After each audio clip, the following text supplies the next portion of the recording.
एक अष्टानंद नाम के ऋषि थे जो उनके शिष्य थे रामानंद जी के। वो प्रतिदिन उसी लहर तारा तालाब पर उस स्वच्छ जल में स्नान करके उस एकांत स्थान पर कुछ देर वो साधना किया करते थे।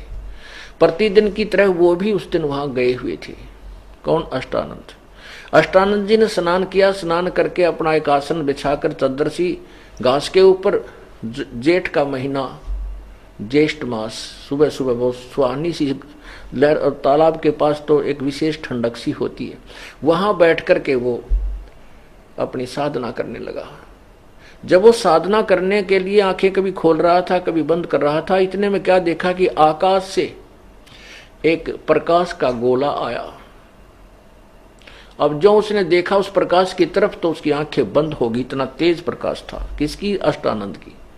जब उसकी आंखें बंद हुई, जैसे हम सूर्य की तरफ देखते हैं एकदम, फिर आंखें बंद करते हैं तो सूर्य का वैसे तो प्रकाश दिखाई देता सूर्य, लेकिन वो जब आंखें बंद करते हैं वो चमका लगता है आंखों में, तो केवल सूर्य का गोल आकार दिखाई देता है।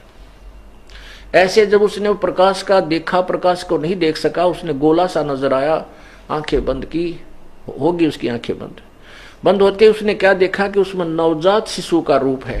आंखों में अंदर एक बच्चे की शक्ल, बच्चे का आकार का वो प्रकाश, उस बच्चे के ऊपर वो प्रकाश था, सूर्य के ऊपर प्रकाश होता है तो अंदर से उसका अलग रूप दिखता है।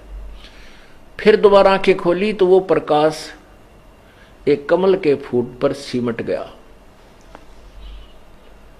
और अष्टानंद जी को आंखों के सामने एक बालक दिखाई दे रहा। अब उसको वो लहर तारा तालाब के ऊपर बालक नहीं दिख रहा, उसने तो चमकिया जो उस परमात्मा के शरीर पर जो तेज था, उस तेज से उसकी आंखें चुंधी आ गई, बंद होगी। बंद होते ही वो बच्चे का आकार उसको अपनी आंखों में नजर आ रहा था। तो उसने सोचा ये क्या चमत्कार हुआ, मेरी भक्ति का चमत्कार है या कोई मेरी भ्रमणा है। उसने साधना भी त्याग दी कि गुरु जी से पूछता हूं आज जाकर के ये क्या कहानी है। वो तो आ गया रामानंद जी के पास। रामानंद जी से पूछा कि हे गुरुदेव, आज मैंने ऐसे ऐसे साधना समय में एक प्रकाश देखा। उस प्रकाश को जो मेरी आंखें नहीं सहन कर सकी तो उसमें एक बालक रूप दिखाई दिया जो मैंने आंखें बंद की, और फिर वो प्रकाश लहर तारा तालाब के पता नहीं किस कोने में खत्म सा होता दिखा मुझे।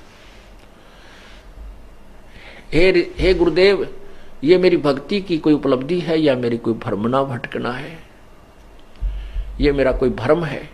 रामानंद जी ने कहा कि ये न तो तेरी उपलब्धि कोई भक्ति की है न तेरा भ्रम है।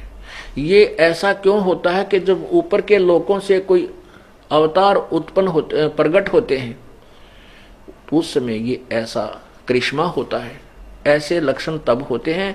और कोई ऊपर के लोक से कोई अवतार, कोई अच्छा परम सिद्ध पुरुष आया है और किसी माँ के पेट में, गर्भ में वो वास करेगा और उत्पन्न होगा, अपनी कोई भक्ति साधना सिद्धि लेकर आया है या कुछ काम करेगा। अब इन ऋषि महर्षियों को इतना ही ज्ञान था कि मां के बिना कोई भी उत्पन्न नहीं हो सकता, लेकिन परमात्मा सभी माओं के, बहन बेटियों को भी उत्पन्न करने वाला, सबका मालिक, सबका पिता, वो किसी माँ से जन्म नहीं लेता। कबीर भगवान, बाकी सभी देवी देवता जितने वो माँ से उत्पन्न हुए हैं तकरीबन।